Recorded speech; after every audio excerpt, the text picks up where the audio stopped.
sir আপনি যেহেতু যে লাভ করিলে সেহেতু আপনার অনুভব কি করব আর সমগ্র ইতিসি কাট সরকার হয়তো কেনেকৈ কৰিব মই প্ৰথমতে আমাৰ বিপিএফ দলৰ মুৰব্বী হাগ্ৰামা মহিলাৰী ডাঙৰীয়া দিব কচুগাঁও সমষ্টিত প্ৰতিদ্বন্দ্বিতা কৰিবৰ কাৰণে মোক যে তেখেতে বাছনি কৰিলে তেখেতে আমাৰ এই ৰাজনৈতিক পৰিস্থিতিত মোকে এজন কেণ্ডিডেট হিচাপে বাছনি কৰাৰ বেলেগ সঠিকভাৱে আৰু সূক্ষ্মভাৱে চিন্তা চৰ্চা কৰিয়ে তেখেতে এটা সিদ্ধান্ত লৈছিলে আৰু তেখেতে লোৱা সিদ্ধান্তটো একেবাৰে কাৰেক্ট এটা সিদ্ধান্ত বুলি মই ক'ব বিচাৰোঁ যাৰ কাৰণে আজি কচুগাঁও সমষ্টিত কেণ্ডিডেট হিচাপে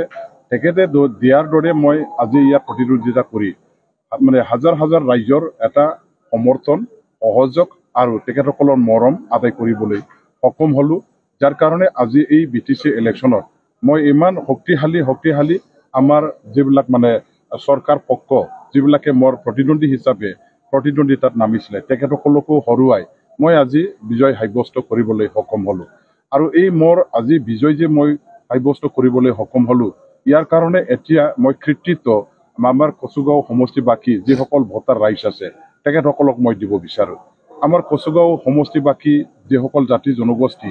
যিসকল ধৰ্মাৱলম্বী ভাই বন্ধুসকলে নিজৰ ভোটাধিকাৰ সাব্যস্ত কৰি মোক ভোটদান কৰি পেলাই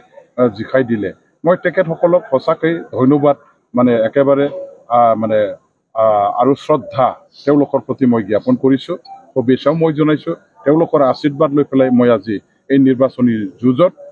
বিজয় সাব্যস্ত কৰিবলৈ সক্ষম হ'লোঁ মই জয়ী হ'লোঁ আৰু এই মই জয় হোৱাটো অকল হয়তো মোৰ কাৰণেই নহয় এইটো কচুগাঁও সমষ্টিবাসী ভোটাৰ ৰাইজৰ চবৰে আমাৰ জয়ী বুলি মই ক'ব বিচাৰোঁ বিপিএফ দলৰ জয়ী বুলি মই ক'ব বিচাৰোঁ হাগ্ৰামা মহিলাৰী ডাঙৰীয়া দিবৰ জয়ী হোৱা বুলি মই সেইটো ক'ব বিচাৰোঁ আজি বিপিএফ দলৰ প্ৰতি আস্থা বিশ্বাস আৰু ভাল পোৱা ৰাইজৰ মনত যদি নাথাকিলেহেঁতেন এইবিলাক ইমান মানে শক্তিশালী প্ৰতিদ্বন্দ্বী যিসকল আছে তেখেতসকলক হৰুৱাই বিপিএফ দলে ইয়াত চৰকাৰ নথকা এই অৱস্থাত থাকি প্ৰতিদ্বন্দ্বিতা কৰিবলৈ বাধ্য হোৱা এইখিনি সময়ত মোক নিশ্চয় জিকাই দি আজি ইয়াত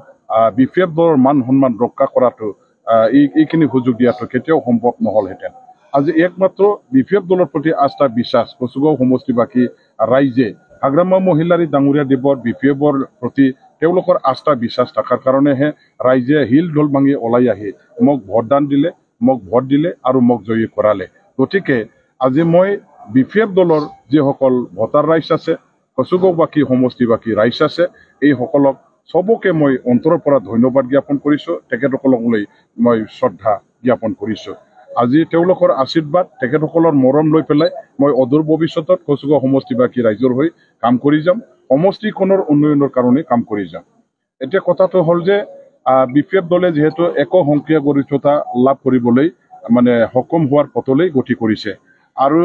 আমি এই অৱস্থাত থাকি এতিয়া বিটিচিত অকলে চৰকাৰ বনাব পৰা অৱস্থা যেহেতু দেখিবলৈ পাইছোঁ আমি চৰকাৰখন কেনেকৈ বনাম আৰু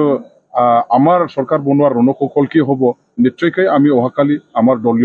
দলৰ মজিয়াত আলোচনা কৰিম আৰু এই হিচাপে এতিয়া আমাৰ বিপিএফৰ নেতৃত্বত হাগ্ৰামা মহিলাৰী ডাঙৰীয়াৰ নেতৃত্বত বিটিচিত এটা শক্তিশালী চৰকাৰ এইবাৰ আকৌ আমাৰ বিটিচিবাসী ৰাইজে পাবলৈ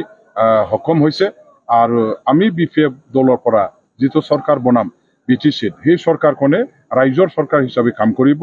ৰাইজৰ আশা আকাংক্ষা পূৰণ কৰিবৰ কাৰণে বিদলীন অঞ্চলৰ বিকাশৰ কাৰণে আমাৰ বিপিএফে নিৰ্বাচনী যিবিলাক আমাৰ ইস্তাহাৰত আমি প্ৰতিশ্ৰুতি দিয়া সেইবিলাক আখৰে পালন কৰি সফল কৰি আমি কাম কৰিবৰ কাৰণে এটা সিদ্ধান্ত লৈ সংকল্প লৈ পেলাই কাম কৰি যাম আমাৰ চৰকাৰ বনাবৰ কাৰণে নিশ্চয় আমি কাইলৈ আমাৰ দলীয় মজিয়াত আলোচনা কৰাৰ পাছত চৰকাৰটো কেনেকৈ বনোৱা হ'ব মই আপোনালোকক জনাই দিম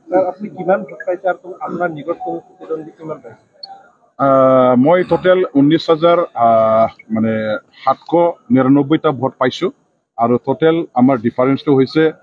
6,105 মই ডিফাৰেঞ্চত আজি জিকিছোঁ